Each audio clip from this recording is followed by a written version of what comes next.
سیدنا سعد بن ابی وقاص رضی اللہ عنہ کہتے ہیں کہ جنگ احد سے پہلے مجھ سے ایک صحابی نے کہا جس کا نام عبداللہ تھا رضی اللہ عنہ کہ آؤ ہم اللہ سے اپنی اپنی آرزوؤں کی دعا کریں۔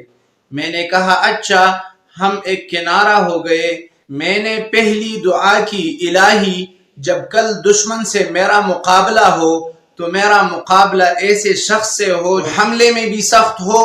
اور مدافعت میں بھی پورا ہو، وہ بھی لڑے اور میں بھی لڑوں،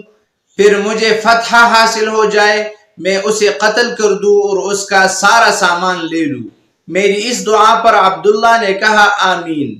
پھر عبداللہ نے اپنے لیے دعا کی، الہی جب کل دشمن سے میرا مقابلہ ہو تو میرا مقابلہ ایسے شخص سے ہو جو حملے میں بھی سخت ہو اور مدافعت میں بھی کامل ہو، ہم دونوں لڑے، پھر وہ مجھے قتل کر ڈالے، پھر وہ میری ناک اور کان کاٹ ڈالے،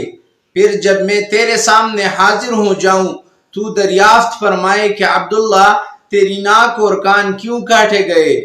تب میں عرض کروں کہ تیری راہ میں اور تیرے رسول کی راہ میں، تب تو فرمائے کہ عبداللہ ہاں تو سچ کہتا ہے۔ سعد رضی اللہ عنہ کا قول ہے کہ عبداللہ رضی اللہ عنہ کی دعا میری اس دعا سے بہتر تھی، چنانچہ یہ بزرگ صحابی اسی کیفیت سے شہید ہو گئے۔